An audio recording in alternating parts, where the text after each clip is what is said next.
Welcome back to Heroes Next Door. Thank you all for watching.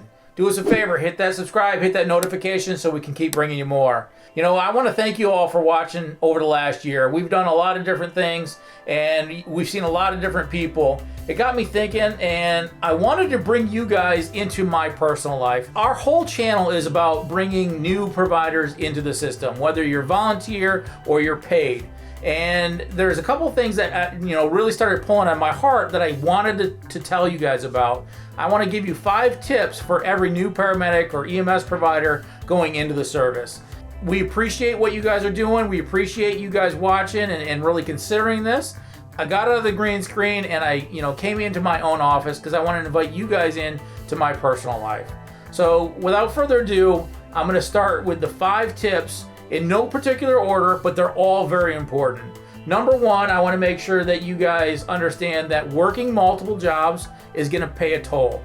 In our service, we're going to have to work multiple jobs. It's a service that we don't get paid a whole lot comparable to who we work with, whether it's doctors and nurses and even firefighters a lot of times make more money than we do. So we work 2 and 3 jobs in order to make ends meet. But be very cautious when you start doing that.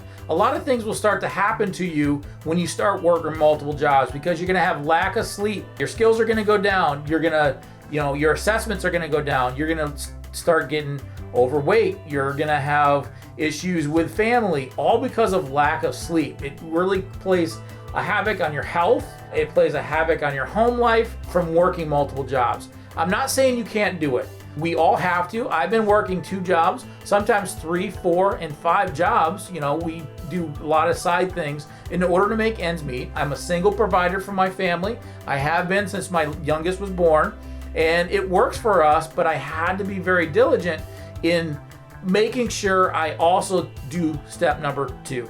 This is, I want to make sure you have a home life too. Yes, I work multiple jobs. When I work those multiple jobs, I still try to make my home life as best I can. How do I do that? 1, I try to make every event possible that my kids were at. If you have kids, you want to make sure you're showing up for their plays, their recitals, their baseball games, their football games, all those kind of things. You may be on the job when you have to go to one of these. And there's been many times where I showed up at a concert and stood at the back because I'm still on call. My pager may go off. But what happens is my kids, when they're up on stage or they're on the field and they see me pull up in the medic unit or stand in the back of the auditorium, they know I'm there for them. It makes a big difference. Having a good communication with my wife and her understanding that this is a job that's going to take me away from the home during Christmas, during Thanksgiving, all the holidays that you're going to miss, it will work its way out. But you have to be very diligent in that, making sure that they are priority. When you're off of work, you're off of work. This is the time to figure out a hobby for yourself too. Maybe you don't have kids. That can be is work out. Try to beat that health issue that you're gonna have. Most recently, I've gained weight because I haven't done that. I need to get back to the gym. I need to be able to, make sure that I'm eating right, I'm getting my sleep, and all those kind of things I mentioned earlier goes all the way back to making it right outside the job and making a home life. A hobby that I really like to do, something that I took on, was I like to weld. I go into my garage, it's just me, my music, my welder, and a bunch of metal.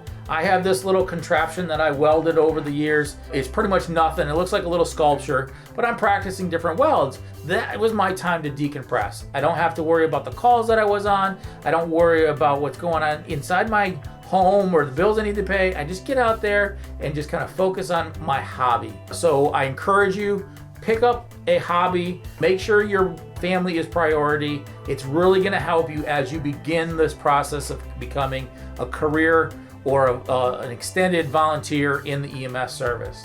The next step that I want to talk about, or tip that I'm going to talk about, is don't throw away the things you learned in school. I've been working with a lot of students recently, and what I hear from them going from preceptor to preceptor is this preceptor over here says, I know what you learned in school, forget that, this is how we do it in the real world. I believe that is 100% wrong. What you want to do is take what you've learned. Yes, they're going to give you some good advice. There are some things that we can say that are street smart, they're going to teach you, but don't throw away the baby with the bathwater. They teach you this foundation of EMS in school for a reason. Learning how to start a proper IV with sterile technique, making sure you have all the 5 R's of your medication administration. All those kind of things are very, very important for the foundation of a new paramedic. You're coming out with equipment that I didn't even have when we started. We have 12 leads in capnography nowadays. That's standard. I started with an old LifePak 10, which is just a single lead EKG that you would have to flip between leads. So learning those different things, you guys are already coming to the service with that, which is going to be a benefit to you. What I encourage you to do is take that education and help those old timers that may not understand what capnography is or how it's used or how it can be useful.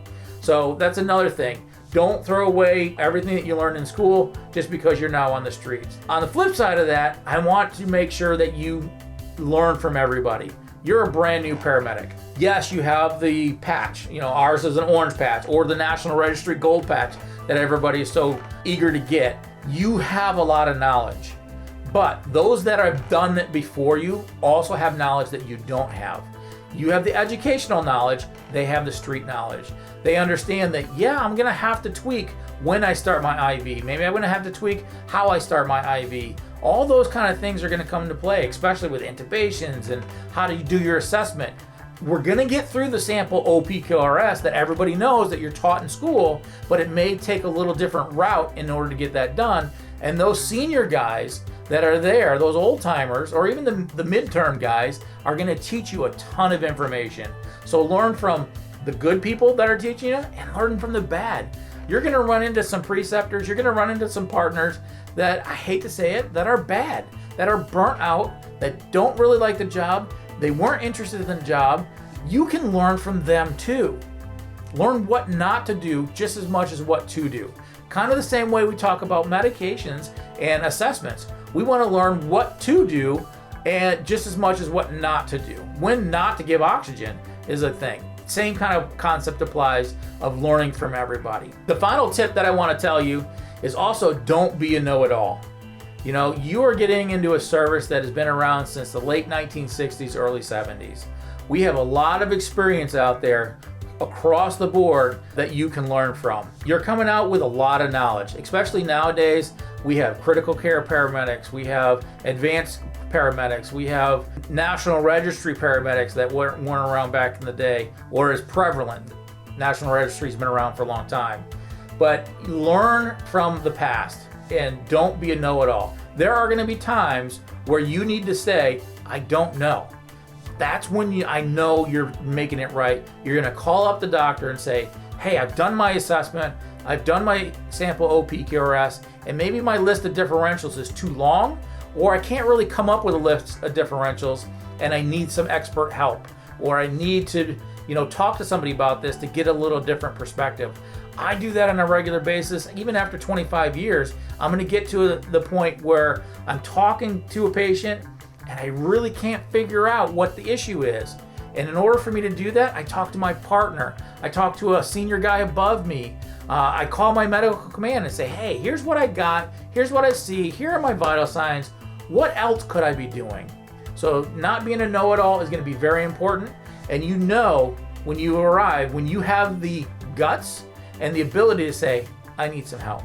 Once again, these are my tips for every new paramedic. Don't overcommit. Have life outside of EMS. Don't throw out everything that you've learned once you get into it. School is important. Learn from everybody. And last but not least, don't be a know-it-all. Once again, we want to thank you all for watching. This is, I'm trying to invite you guys into my personal life. This is my office. This is where I spend a lot of my time. We appreciate you watching, but do us a favor. We want to keep building this program. Hit that subscribe, hit that notification, and do me one more last thing. Tell 2 more people about our channel. I appreciate it. Thank you for watching.